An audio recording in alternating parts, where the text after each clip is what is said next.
In a world where people are desperate for ways to separate from their screens and devices, tabletop gaming is experiencing a full-blown renaissance.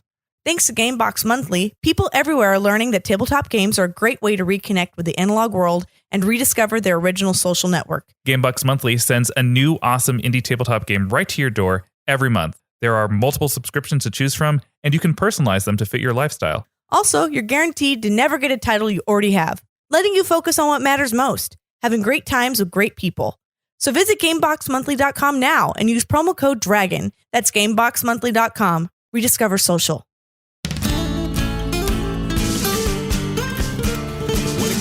This mythology, Paul's a connoisseur. Sarah has an interest, but it's all Greek to her. From Cronus's kids' weird childhood to what's going down in Hades' hood. These fables are bizarre but good.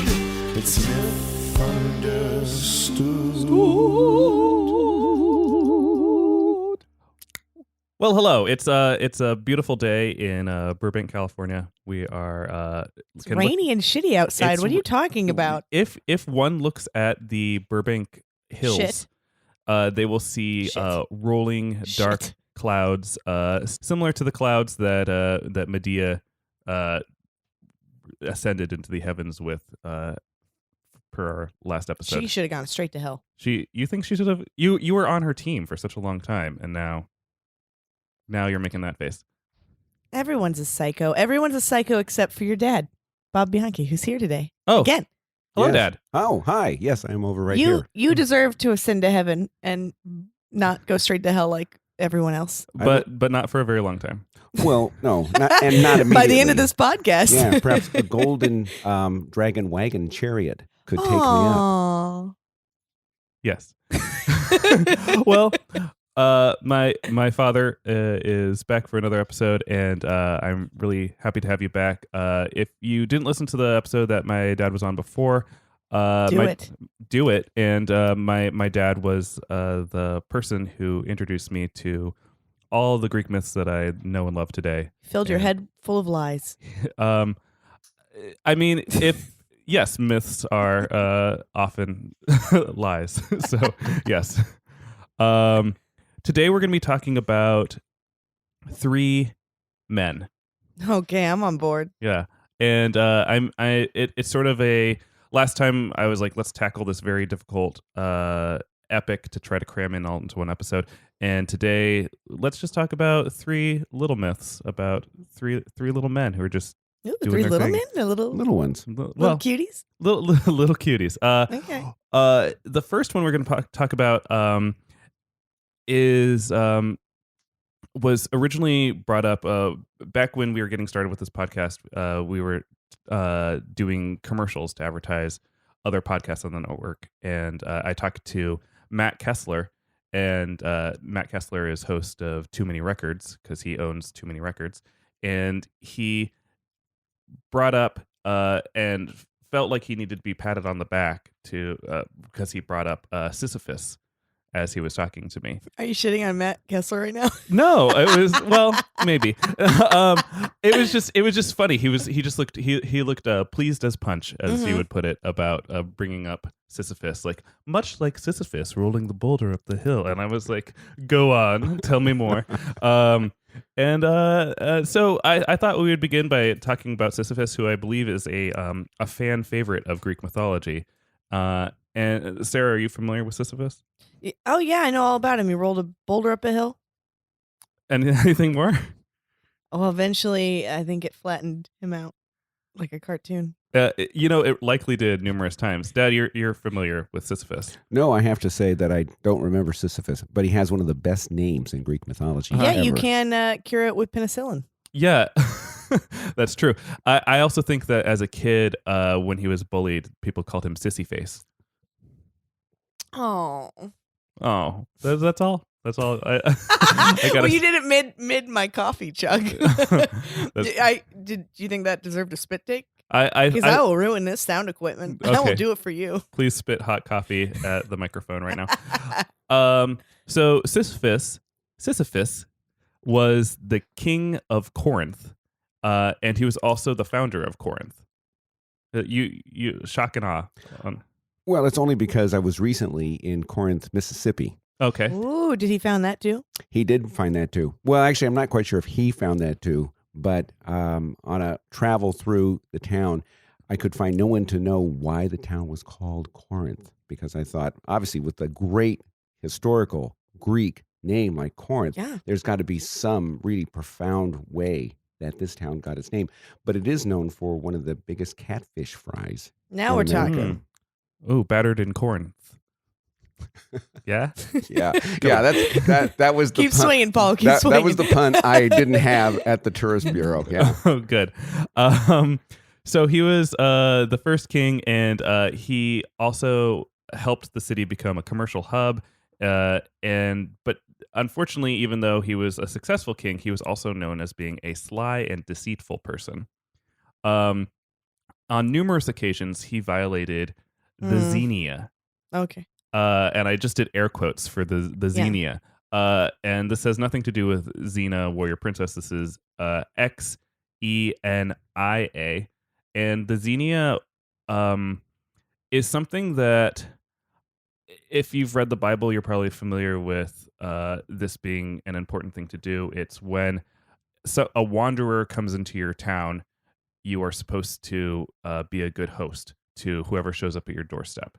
And I was thinking about this as I was driving over this morning, was why that must have been an important thing in the past. It's like, if there weren't 7-Elevens nearby, there weren't hostels, there were like it's like if someone was wandering to your house back in the time before civilization was as prolific as it is, it was like, I just traveled very, very far, please let me rest my feet for a moment.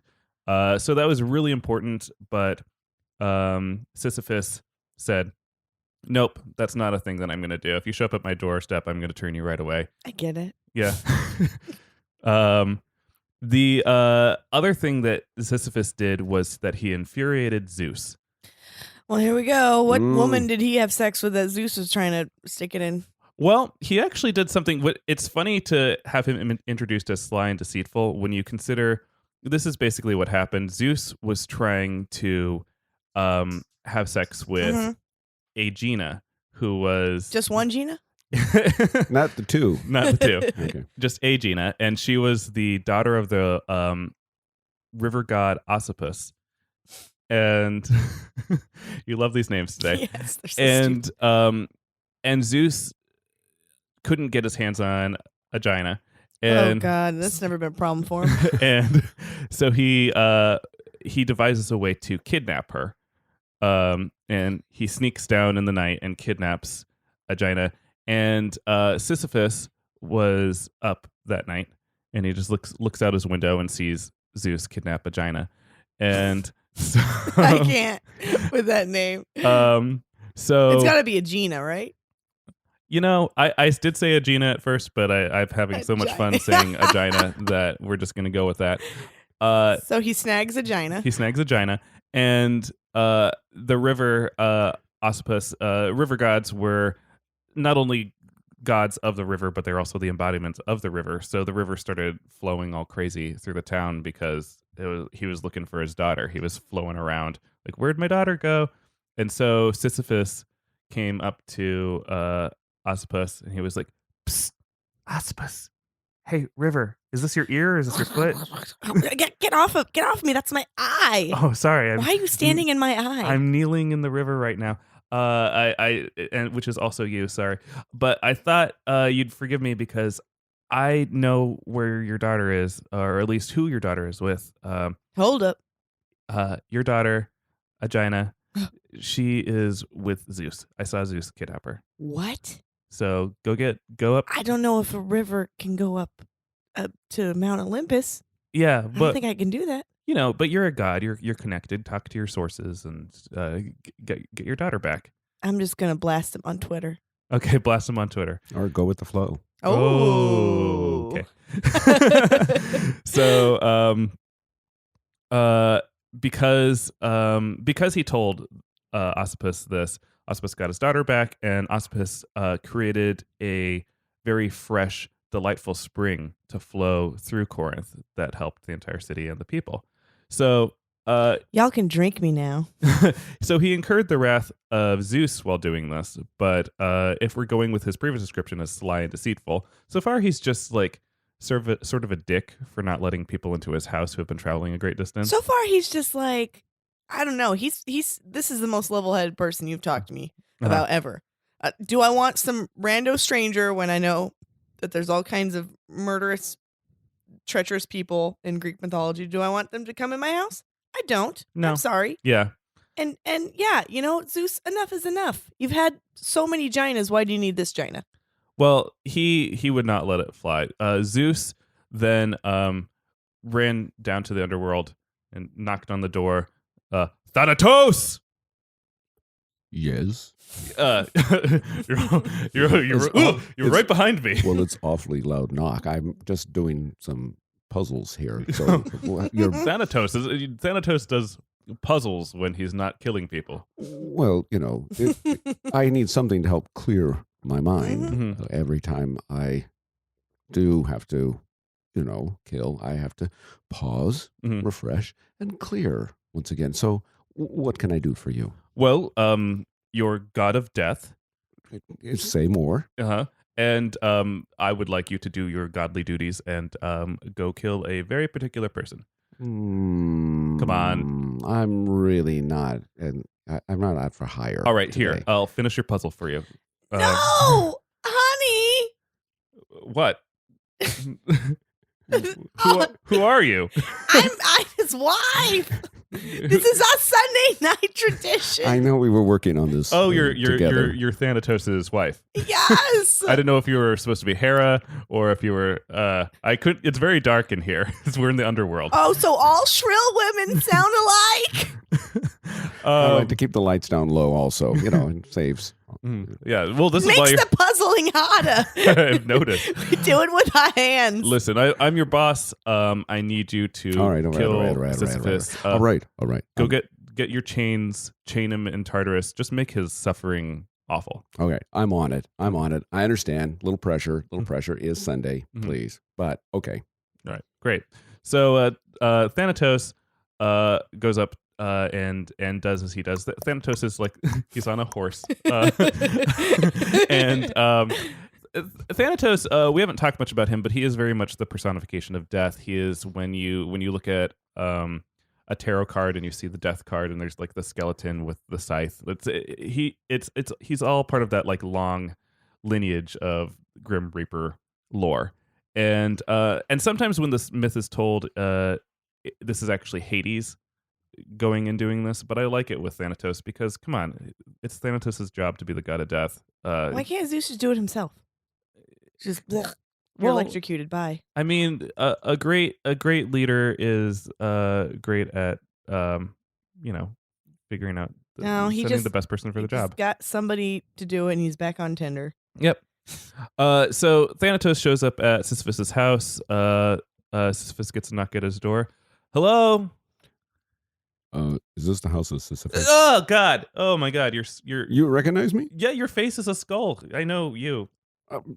Please, but I do appreciate the celebrity and all that. But I've got a little thing to do here with you. Okay. Can you read this here? Yeah. Yeah. Oh, you're gonna kill me. I thought I wrote a little bit better than that. I thought I used some little bit better language, but it does say kill you. Yes. Okay. So yes, I'm here to kill you. Okay. Are you ready? No, because I need to get this over with. Mrs. Thanatos is back there. We got to finish a puzzle. I'm keeping the car running. Did you come along? Oh my.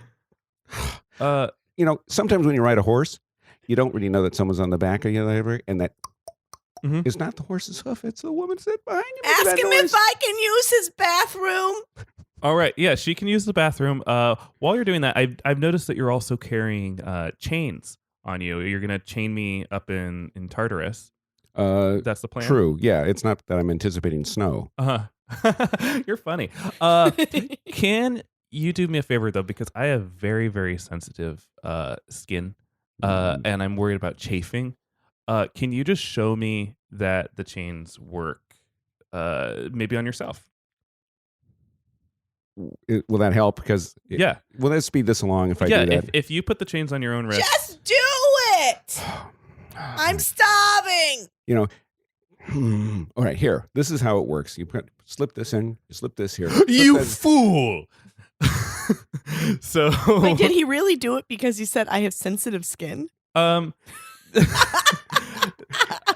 How? Like, I need to know how he got this guy to put the chains on himself. Sisyphus, in the myth that I read, said he asked Thanatos to display for him how the chains actually worked. So the sensitive skin thing was my doing. little co-branding Jurgens thing going Yeah, on there. but he did want Thanatos to do an example of how the chains worked on himself. And Thanatos, being a good-natured god of death, he said, "Sure." And so as soon as Thanatos tried the chains on himself, Sisyphus took the rest of the chains, bound him up, and like whisked him into his closet and just like shut the door, and had the god of death, Thanatos, chambered in his own house.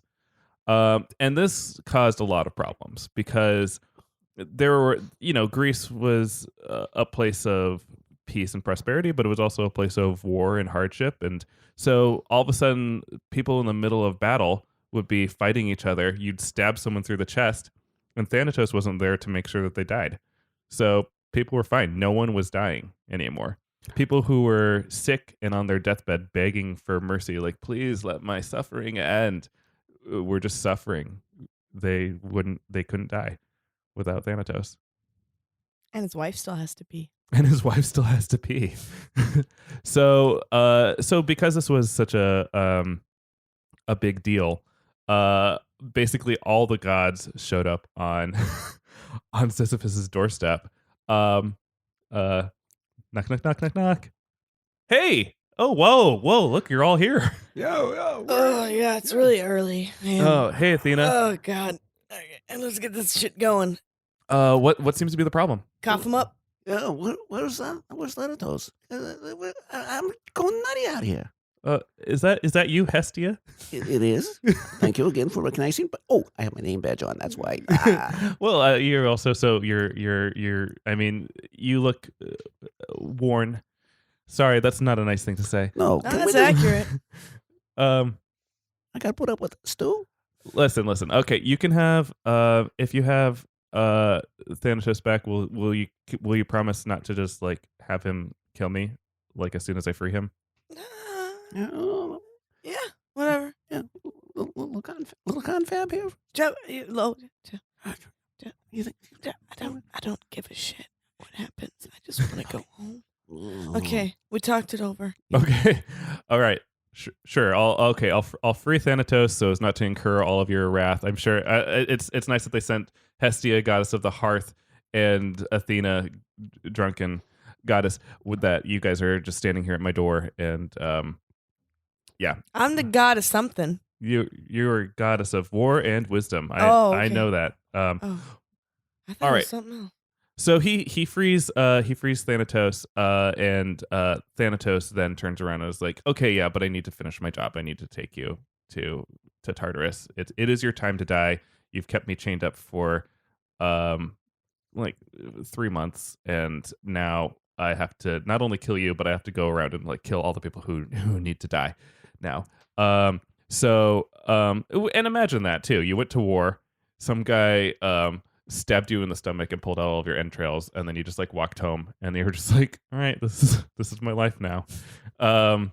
And they so before Thanatos kills him, Sisyphus goes over to his wife, and he says, oh good wife, you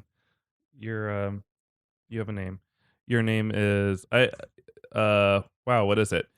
Honey, you're kind of losing points here. Sorry, I can't remember your name. I think your name is Miope. I know you're a nymph. That's all I got. We don't really talk that much. But listen, honey, can you do me a favor? Because actually, this should be pretty easy because you're like probably annoyed with me right now. Yeah, I'm pretty pissed. Yeah. Can you instead of giving me my funeral rites, when Thanatos takes my soul, will you throw my body just like into the river? Just like not give a shit about me. Nothing would make me happier. Thank you. Let's shake on that. Thank you. You gave me your foot to shake with. That's very bizarre. So that's what. So that's what Sisyphus and his wife decide to do. And so when Sisyphus is finally taken to the underworld, the first thing he does is he files a complaint with the Better Business. Yeah, God Bureau. He shows up at Persephone's place, the throne room. Persephone's there in the throne room, and he says, "Oh, great Persephone, queen of the underworld, and sometimes goddess of spring." Yes, me. Listen, this really terrible thing happened when I died.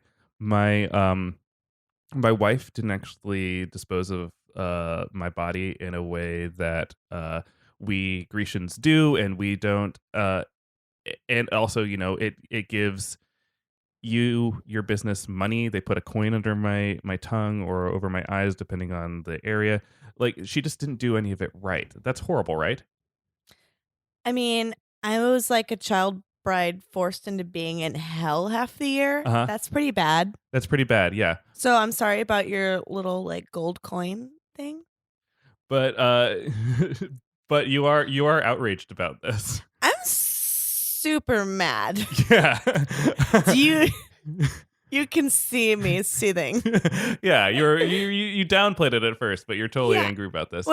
Yeah. Yeah. It's not cool for sure. Like, I want my coins. And also I play video games. And people say that your husband has all this power, but like, I think like you can show them just how much power the queen of the underworld has if you allow me to go back to the land of the living so I can scold my wife, so I can tell her all the wrongdoing she did and made you guys look foolish down here in the underworld.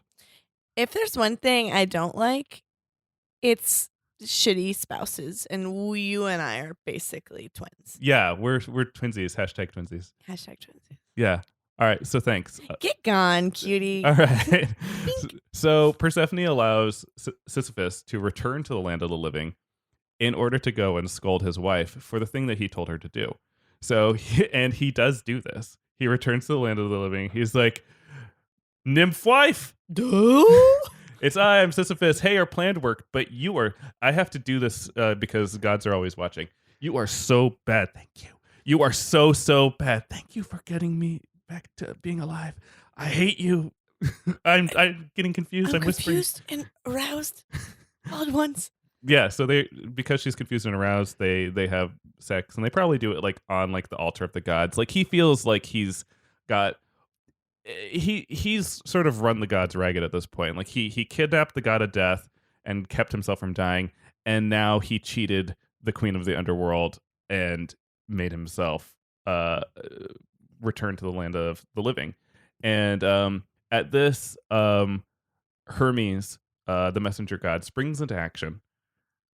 And let's say he runs up behind him. All I have is that he takes him back to the underworld, so I was going to make it more exciting. He comes up from behind, puts in a chokehold on Sisyphus, and he's like, "That's it, Sisyphus. You made your last mistake." Whoa. Yeah. Hermes is much more masculine than I ever imagined. It's been a while since we talked about him. I thought he was kind of twinky. Yeah. He is, but now he's rugged. Yeah. Okay. So okay. Hermes ends up taking Sisyphus back down to the underworld, where he finally receives his punishment in Tartarus, and his punishment is indeed the punishment that we know him for. And I feel like the reason that people know this about Sisyphus is because there was that Red Bull commercial years ago that talked specifically about Sisyphus, and people remember that. It's when I've heard people talk about like why they know Sisyphus, they mention the Red Bull commercial, which is good job, Red Bull. Yeah. This episode brought to you by Red Bull.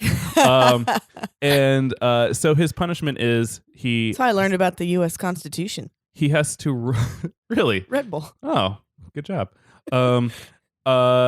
He had to roll a giant boulder up to the very top of a hill, and he was said that he would just get a normal, unpunished underworld experience as soon as he accomplished this task of bringing it to the top of the hill. But the hill the task was constructed in a way that it's impossible. That as soon as he lifts this incredibly heavy boulder all the way to the top of the hill, it would inevitably roll back down. And that was his punishment for believing that he could find his way around every problem, every task, that he could cheat death.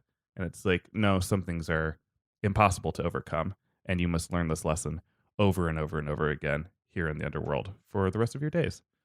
I mean, he didn't get that raw of a deal. He basically got free CrossFit lessons forever. That's exactly right.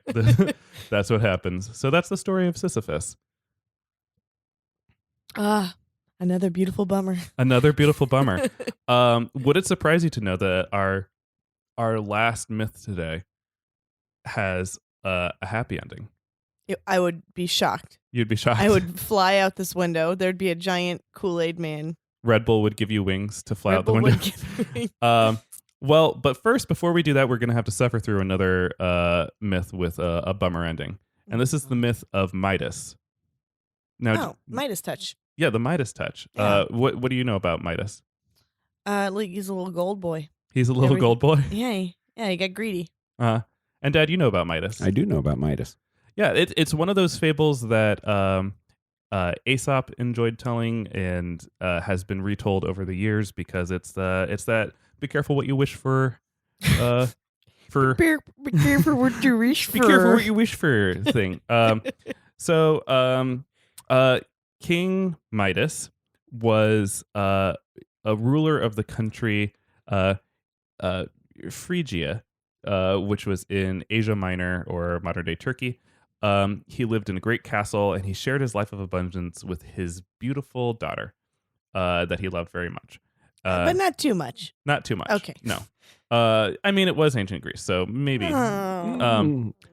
But even though he was very rich, Midas thought his greatest happiness in the world was provided by gold. And his avarice was such that he would spend his days counting gold coins. He's Scrooge McDuck. He was Scrooge McDuck. He also was a lover of hedonistic activities and prayed This is taking a turn. to Dionysus on the regular. Dionysus was his favorite god to give tithings to and sacrificial. He would sacrifice animals to Dionysus because So a lot of bacchanal activities and drinking wine. drinking wine and if you're a Futurama fan, he was like hedonism bot, like let the games begin. That guy. I'm the only one here. Mm-hmm. So one day Dionysus, god of wine and revelry, happened to be passing through his kingdom, and he was always accompanied like Prince Ali, like with his parade of drunken maenads and all sorts of people wandering around with him. And as he was drunkenly parading through the kingdom, one of his companions, a satyr named Silenus, ended up getting drunkenly fatigued and ended up getting lost in let's say King Midas's hedge maze. Like it was just like on his property somewhere, and he was lost. And Dionysus was very sad that he couldn't find after he woke up from a drunken stupor. Where's my bro? Where's my friend? He's Yeah. here somewhere. And Midas ended up finding Silenus in his garden. He was poking him with a stick. Excuse me, little goat-legged boy. Go away. Hey, whoa, wow, you're awake now? Oh, wow, you've got beer breath. Hey, I'm King Midas. Welcome to my land. You look like you're a companion of Dionysus because he likes you goat-legged people. Do you want to come and take a shower and I got to get out of here somewhere. Which labyrinth is this? This is my hedge maze. That's actually. Listen, we have orange juice and coffee and just things to help you get on A your little feet. hair of the dog. Yeah. Okay. Yeah. I'll get you a Bloody Mary. and some pancakes. Oh, now we're talking. Yeah. Right. Okay. Right. What do I got to do? Who are you again? What? I'm King Midas. You know, there's that King Sisyphus who didn't believe in the Xenia thing. I love treating my guests and showing them my wealth, and I mean just treating them well. So come over here. We'll help you out. Yeah. This is my beautiful daughter. Don't rape her, please. Don't do it. All right. I got my sensibility about me. Yeah, just lead the way, Kingy. Okay. So King Midas takes care of Silenus with such kindness that when Dionysus returns, he shows up and he says, King Midas, thank you for taking care of my this little scamp over here, Silenus. He's my little goat friend. Here's the thing. I'm a little drunk right now. I'm gonna let you, a mortal, wish for anything you want, and I will give you that wish. No questions asked. Just I'll give you the wish of your desire. And Midas had thought about this maybe his entire life. He's always known what he's wanted, and so he just, without any hesitation at all, he says, Dionysus, anything I touch, I want it to be turned to gold. That's weird, Dad. He said no questions asked. Oh, I have a lot of questions. He returns Silenus actually far away from his palace, so his daughter's actually not even there. But she heard it from the house. And Dad, you have me on speakerphone. hold on, let me hang up with my daughter. She's always questioning everything. And even though Dionysus said no questions asked, he actually even questions him here. He's like, "Are you sure that's how you want to phrase it? Like, just you don't want an on or an off switch even? Nope. Everything just turn it to gold. Just gold all the time." So Dionysus says, "As you wish. From this moment on, everything you touch will be turned to gold." On his way back to his palace, Midas immediately puts his new skills to the test, and he's so excited. He's like touching trees and branches, and is just like, "Oh, this is great! I love it." The walk is a little bit longer than he wanted it to, so he like gets onto his horse, and then his like horse turns to gold right there. He's like, "Oh," and like, "Well, this horse is dead now, but I've got this great gold horse statue in the woods. So that's cool." He noticed that his clothing is like woven of gold. Basically everything that he's touching. I don't know how he's going to get his underwear off. It's just like gold all the time. And as he gets home, he's really exhausted from walking, probably like the 40 feet to his front door. And he's immediately calls for a bowl of water to freshen up. And his servant brings him over a gold a bowl of water. He puts it in his hands. The clay pot turns to gold. He puts his hands in the water. The water turns to gold. And he's like, "Oh, that's okay. I'm not that thirsty anyway." He orders some takeout from next door, and the food shows up. He tries to bite into it. Ow! Hurts his teeth. The food is now gold, and he's like, "Oh, that's okay. I'll get some rest." He lays down on his bed. Thud. Just like the hardest, most firm gold bed that anyone could ever want. And he's like, "This really sucks." It's like very, very quickly he learns how terrible this is, and he begins to weep. And his daughter comes into his room, and she walks in on her crying dad. Dad, why are you crying? What the fuck happened to your bed? It's gold, isn't it pretty? No. Yeah. Listen, your dad. Whoa, boy, did your dad fuck up. I made a wish that I really wish I could take back. Aw, Dad, let me give you a hug. Oh, yeah, that would be really nice right now. Oh no! And so he gives his daughter a hug, and he's, sort of briefly enchambered in his daughter's golden frozen arms. He has to like sort of like wedge himself off of his daughter. She like falls over and hits the ground with like a tink, because like the ground is also gold. Actually, I don't know if gold makes a tink noise. It's sort of a softer metal. Maybe it's more of a okay. I'll take that. So he cries out in anguish and runs back to the woods, running in gold clothing. back towards Dionysus, and he's crying out like, Dionysus, please, I made a big mistake. Please undo this for me. And Dionysus turns around and he says to King Midas, listen, I sort of thought this might be what would happen, which is why we were walking really, really slowly.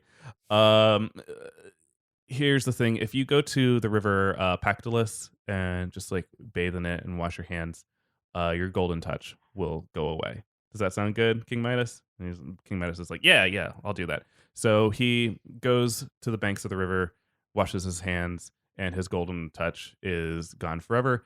But the reason that this is sort of an important like origin myth, I guess, or a reason for the story is that people found mica and golden flecks along the banks of that river Pectolus. So that's why they're saying like, oh, that's where that came from, was King Midas washing his hands. Now there are two versions of the end of that myth. Is that one is that he goes back home and everything that was gold returns back to how it was. I picked that one. You picked I picked that one. Don't say the second one. But I think I think that there are two schools of Greek mythology of people who are recanting these tales, and I just knowing how cruel a lot of these myths are, I think he's got a golden statue daughter. What about the horse? Is this sort of like the urn half empty and the urn half full? I think so. Yeah. So you'd think that this would be the end of King Midas, and that he would like that's his only tale, but he ends up having another tale, and that involves the god Pan and Apollo, your favorite. Oh, this fucking psycho's back. So King Midas retained his friendship with Dionysus and the satyrs, and he continued to be friends with them. And so when one day Pan, the mischievous, Well, he's a fuckboy. Yeah, who we've already established, Pan. He boastfully says to Apollo one day, "Hey Apollo, What? I bet you I can play my syrinx, or AKA these panpipes made of reeds, better than you can play your harp / lyra lyre thing." You idiot. I shred on the harp. So here's let's have a contest. You pick your judges and I'll pick mine. And Apollo's like, fine. I pick the muses because they are the best judge of everything in Greece. And Pan says, I know this really great king, King Midas, and he's going to be my choice of one of the judges for the contest. And Pan knows that in choosing King Midas, it will like stroke his ego, and that he'll probably win just from the very nature of having chosen him for this esteemed contest between god and demigod. And so when Apollo and Pan play their instruments against each other, Pan plays. Well, give me a song, Sarah. Celine Dion, My Heart Will Go On. Okay, yeah. So he plays Celine Dion, My Heart Will Go On, but he plays it in like sort of like a remixed version that's like very like sprightly, like my heart will go on. Like it's like it's like a sheep is singing it. And then Apollo plays it the beautiful way that it is meant to be played. That's sort of like the difference between their music, is that it's like it's classical versus contemporary house Hip-hop. music. Yeah. And so the muses unanimously are like, oh yeah, there's 9 of us and we all count as one vote because we're women, and we Should be 0. So they all vote for Apollo, and then when Midas's vote comes up, he's like, oh, I'm hip, I'm cool, I like that new sound. Yeah, Pan, my vote's for Pan. And so Apollo then Decapitates him. he says to him, oh well, your ears must be too small to hear quality music. Let me do you a favor. Oh, since you God. have the opinions of an ass, I'll give you the ears of an ass. And so Midas's ears grow into donkey ears on the And side of that his- makes Midas really like Apollo. Oh boy, they're best friends after that. So Midas runs away, just completely horrified about his new appearance with these donkey ears, and he puts on a knit cap. he puts on a hat. He doesn't want anyone to know that he has these donkey ears. He hides them all the time, but at the same time, he isn't without his vanity still, because he needs to receive his routine haircuts. And so the only person in the kingdom that ends up learning the secret about his donkey ears is his barber. And so he's going and getting his haircut. He's like, "Hey, Scott Toffolies, Yes. So what can I do for you today, Mr. King? listen, I need a haircut. Of course. Just like a standard, like a little bit off the top. But before I take off my hat, please do me a favor and do not laugh at my misfortune." I would never laugh. You are the king. Thank you. Yeah, I appreciate that. Of course. Yeah, you were really cool during the whole Golden Touch thing. I'm going to take off my hat and just let you know this is what happens when you piss off Apollo. Oh, Santa Maria, what is this? What is the pointy things here? These are your ears, King. Yes, those are my ears. Please don't laugh. I am not laughing. It sounds like you're about to laugh. I am not laughing. It sounds like you're stifling a laugh. No, I'm not. I am crying. I'm crying. please just cut my hair quickly. Okay, snip. Okay. So Scott Toffolies, or whatever his name is, the Midas's barber, ends up going sort of mad in his own head, because he just needs to tell someone. He's got a big mouth. He needs to tell the world that the king has ass for ears, or ears of an What ass. did you ask? Ass for ears. We can go with that too. He's got little butts on his head. But he knows he can't tell anyone, otherwise he'll incur the king's wrath. He'll lose his job at the very least.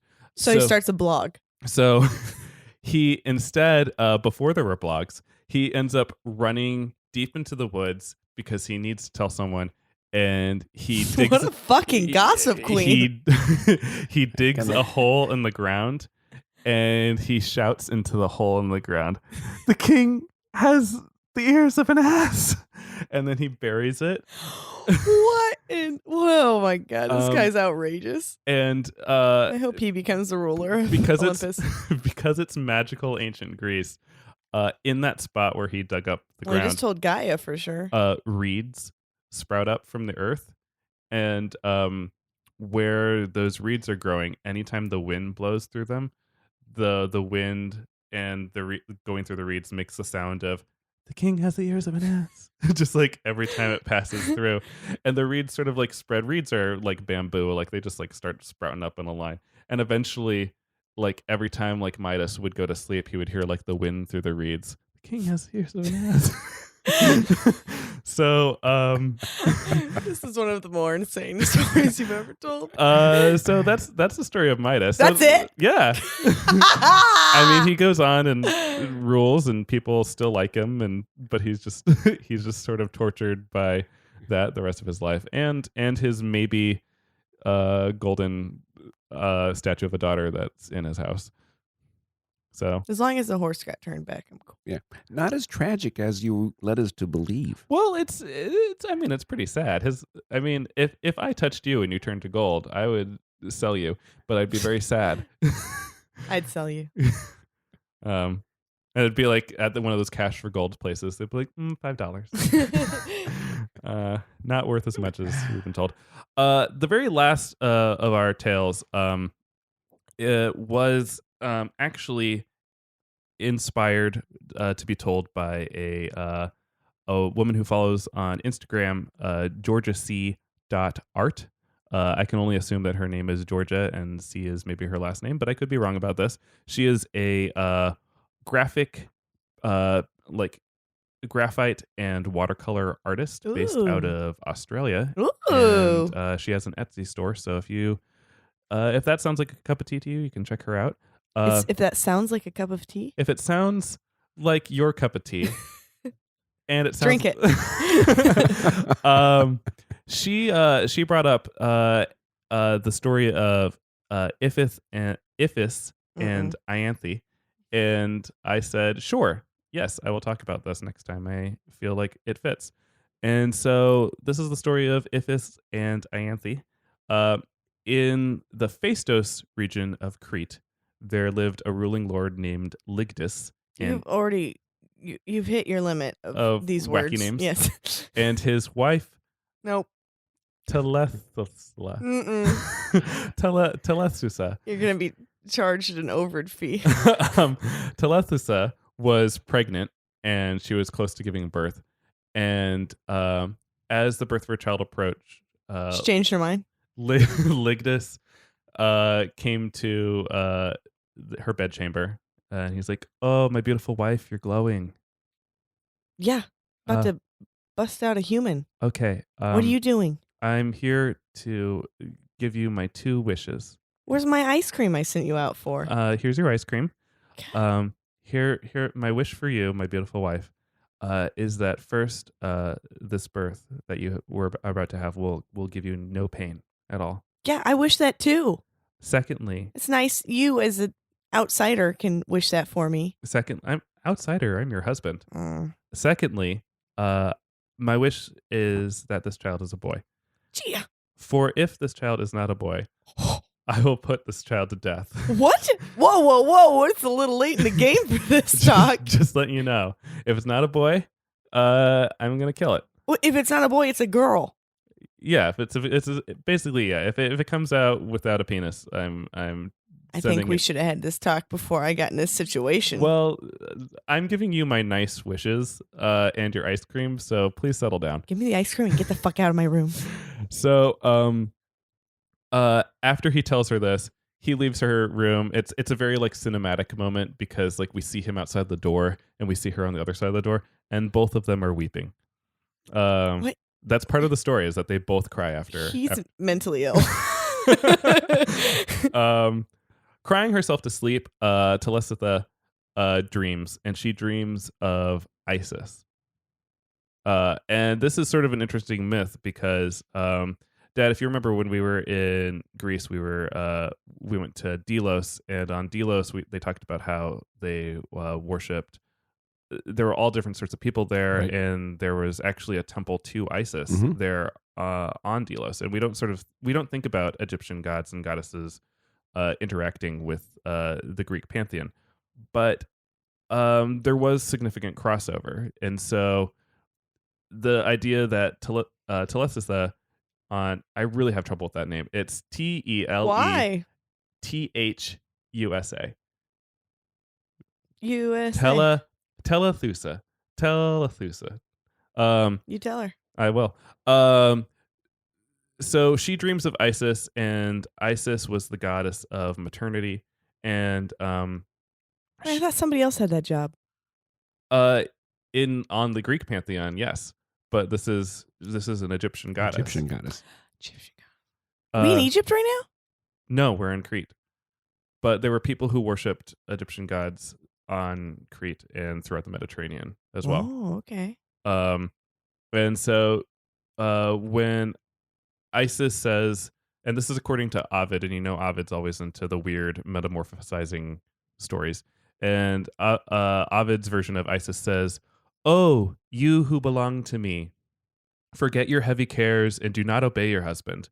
When Aletheia has eased your birth," Aletheia, the Greek goddess of child birthing. So that's good. They're in touch. Yeah. Whatever the sex the child has, do not hesitate to raise it. And so she awakes from this dream and she feels like, okay, yeah, I'll listen to Isis. I'm still, whatever the child, if it's a boy or a girl, I will still raise it. The child, of course, is a girl. And so obeying the goddess, Telethusa keeps the baby and raises her secretly as a boy. Never showing the genitalia to the father, just saying, nope, we had a boy. And luckily for her too, the father even names the baby girl after his grandfather Iphis, and Iphis is a gender neutral name in Greece. So it's like she Of named course it is. Yeah. Listen to it. Yeah, they named it. It's like they named it Terry, or Pat. So as Iphis grew, her features were such that she would have been considered a beautiful youth, Oh, no. regardless of whether she was a boy or a girl. And then time passed further, and Iphis's father betrothed Iphis to the lovely Ianthe from the neighboring kingdom. And the two met when they were quite young, and they would have like play dates together. And Iphis, despite being a woman and knowing herself to be growing into a woman, also found herself incredibly attracted to Ianthe and was very happy when her father announced that she would be betrothed to Ianthe. But she was also terrified about the revelation that would come on their wedding night when Ianthe would realize, oh, you've been binding your breasts and you have no penis. Okay, how are you going to respond to this? So her mother had great fears for these two of what, would their father put Iphis to death? Would she suffer the consequences? And so she journeyed quite far on the Isle of Crete to the temple of Isis and brought Iphis with her to say, like, hey, before you get married, I want to bestow a gift onto you, and let's do this at the temple of Isis together. And as soon as she gets to the temple of Isis, she throws herself on the goddess's altar and cries and prays to Isis for help. And she feels a little bit betrayed by Isis because she feels like you're the one who told me to keep this child, and now here we are on the eve of this wedding, and you have no solution for me still. Like, it's just been a horrible secret and a horrible burden to bear my entire life. I just told you to raise it. I didn't tell you to do like a Disney Channel gender switch. Well, that's what happened. So please fix this. And you know how at the end of Beauty and the Beast, when like the Beast gets all like raised up and everything's like glowy, and he turns into the French guy. Into the French guy. So imagine that happens to Iphis here. Iphis is just standing there, and all of a sudden Isis is like, "Here, I have a solution for you." Just like snaps her finger, and Iphis raises into the air, glowing, changing, and transforming. And then when Iphis returns to the earth, Iphis has a penis. Iphis is now a man.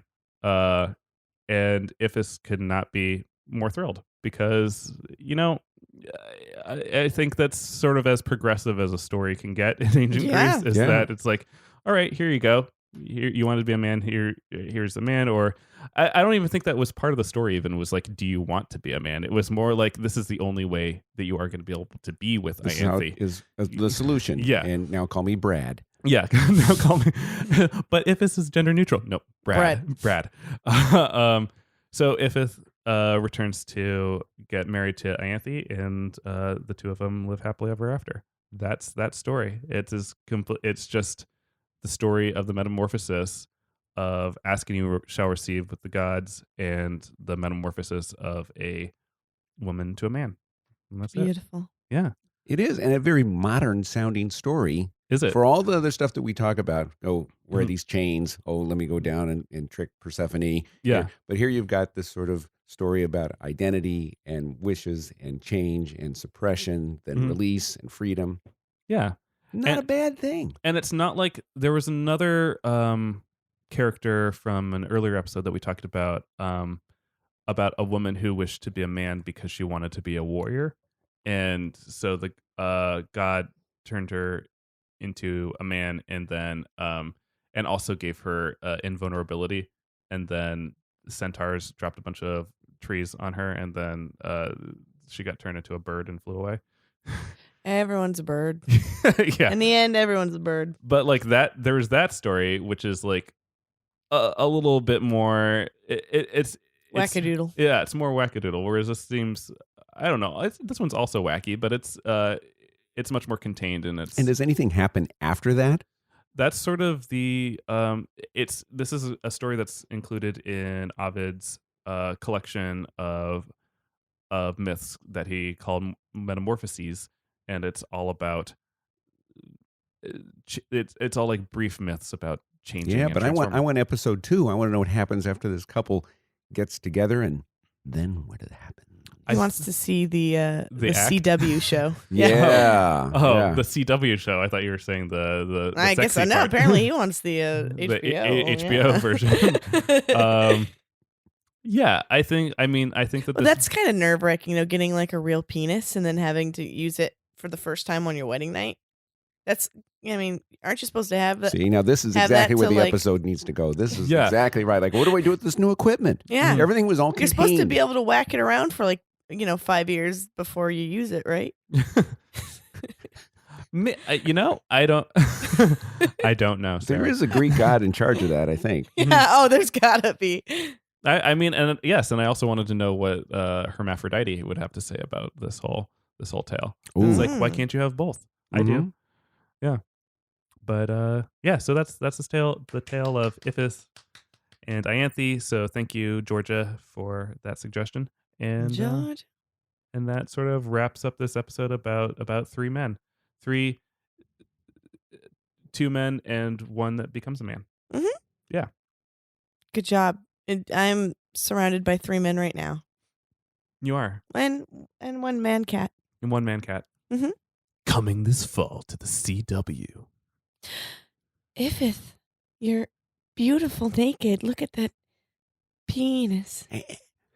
It's only because I can't get my underwear to fit. All my underwear, nothing fits anymore. I'm kind of like, what do I do? Guide me. A Oh. story that everyone who knows Greek mythology wants to hear about on a teen network. Oh, I'll guide you. Oh, I know what you mean. My voice is getting deeper. And now let's have a sex. With riveting dialogue that everyone can get behind and leaves you begging for more. If this is a man, then I'm one lucky gal. Iphis and Ianthe, Tuesdays at 9. Ding, ding, ding, ding, ding, ding. Well, that was quality. Yeah. A special extra glorious thanks to our Greek mythology father, Bob Yankee, for being on again. You're the bestest. I loved being here. It was terrific. We love you so much. And then we have to give some shout outs to all you awesome people that are talking to us online. Thank God, because no one will talk to us in real life. That's great. Yeah. Are you going to talk about Kelsey? I am. We got a really nice email through the Dragon Wagon website, but from Kelsey Kinder. I think it's Kinder. probably Kinder. I started Like the saying, surprise eggs. ooh, didn't I give you? No, I gave you a Cadbury egg. Mhm. So Kelsey Cadbury egg Kinder. Mhm. Why am I doing this? Well, because you think she's so kind. I do think she's very kind. She said sweet stuff. She emailed us and she said we're her new obsession, and she wants us to make a "Hey ladies, let's go punch a dick" shirt, which we are talking about. We might do something like that. We Yeah. might do some merch for dumb shit we say. Yeah, because on the Hercules episode, Sarah made a comment that that's something that all the Amazons said when they saw Hercules. It's like, hey, Mhm. ladies, let's go punch a dick. So if you guys want to email us, I mean, always you can tweet and Instagram at us at Myth Understood Podcast or just at Myth Understood. Do you not know? I forgot. Well, Instagram is at @_mythunderstood. Oh, all right. And Is Twitter the same? how do you not know? You're the Twitter master. Twitter. But you can also email us anytime at info@mythunderstoodpodcast.com. And then, yes, our Twitter is @_mythunderstood. Keep tweeting at us, guys, and talking to us and giving, like you saw in this episode, we'll take your recs. Yeah. Yeah.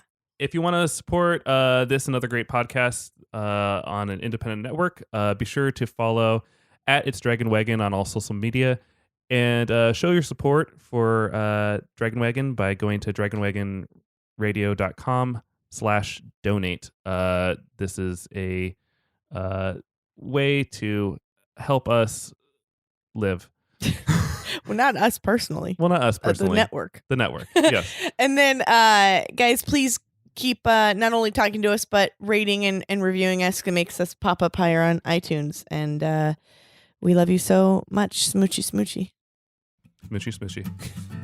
Hey, Paul, you know what's better than myths? Your stupid fucking myths? I like music.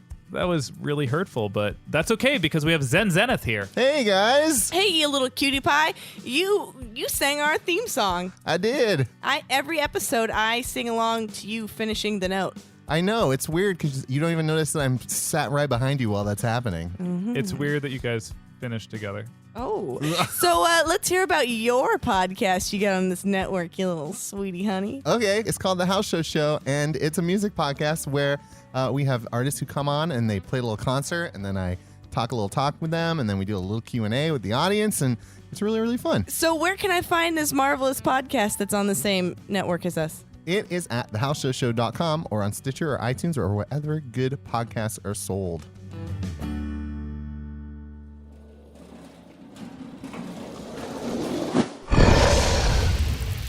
It's Dragon Wagon.